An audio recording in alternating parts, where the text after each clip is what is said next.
Hello and welcome to another episode of Historically Marked. I am behind the U Drop In and Tower Service Station, which I did a separate episode on as part of my Route 66 series. But now I am focusing on a country music themed one called Bill Mack.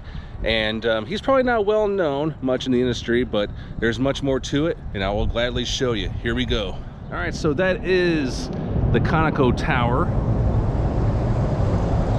And this is not facing the road,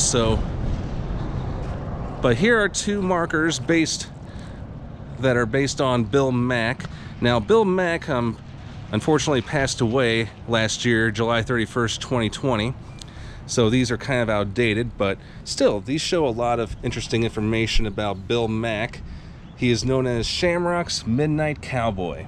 Now, this is kind of long and lengthy, but that's cool because, you know, the more details, the better. But I'm just going to kind of skim around on this one.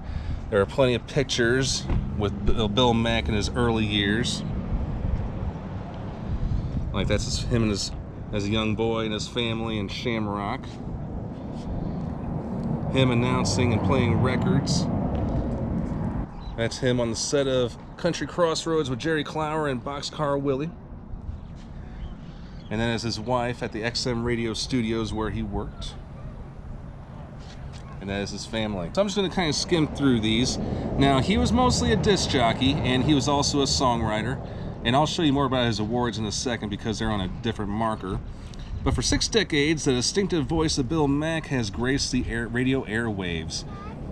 Bill has become a successful country music songwriter and one of the most popular disc jockeys in the nation. He began his broadcasting career in 1950 here at KEVA, and then he moved to Amarillo, working there. In 1958, when he was working at Wichita Falls, Texas, he wrote and made the first recording of the song Blue.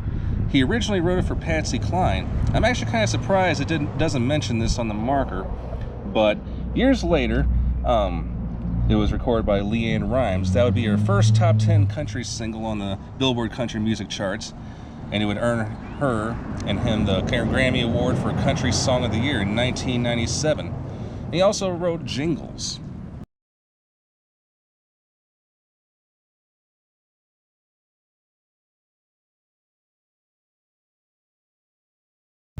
So down here it talks about how he was working as a program director, or in radio terms, PD, at station KCUL in Fort Worth.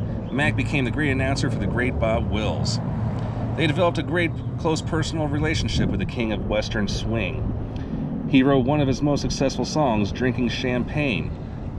The composition would be recorded by many country artists, including his good friend Ray Price, but it was George Strait that would bring Bill a gold and platinum record. It also brought Mack the distinction of becoming a member of the BMI Millionaire Club. Notice how it's spelled, indicating the song has been played over 1 million times on radio and TV. In 1969, he began his radio career at WBAP, 30 years. It was a 50,000 watt clear channel broadcast station, and he was heard in many parts of the country.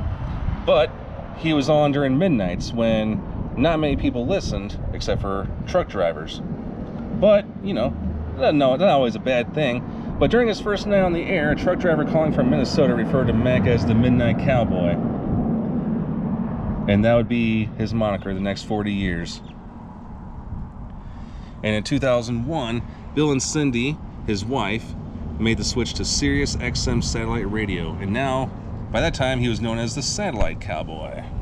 In addition to his career in radio, Bill has enjoyed success in television and motion pictures. For a short time, he was the MC of the Buck Owens Ranch television show.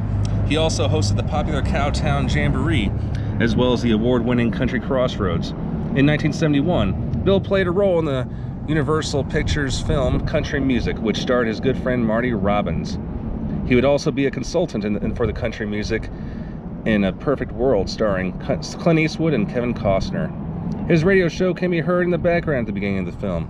He was also a voiceover for the film My Architect, which won an Oscar or Academy Award nominee for... I'm sorry, it didn't win, but it was a nominee for Best Documentary Feature. Kind of jumped the gun there. And this is a plaque of him. And over here, it mostly just talks about his awards. and his achievements and recognitions, but it's still very interesting. And here is him with several country music legends, Johnny Cash, and he's also in the Country Music Hall of Fame too. Bob Wills and the Texas Playboys, Dolly Parton, Merle, Charlie Pride, Marty Robbins on stage with Ernest Tubb, Loretta Lynn, Conway Twitty, Clint Eastwood, LeAnn Rimes, Roger Miller, whose town I was just in Eric, Oklahoma, his best pal Willie Nelson, and Ray Price. And unfortunately this is kind of faded, as you can tell, but it's still kind of cool to go over his awards and recognitions. Thanks so much for tuning into this episode of Historically Marked. I am in Shamrock, Texas, outside a memorial area to Shamrock's Midnight Cowboy and one of the country music's biggest legends, Bill Mack. So, I am Jason, signing off.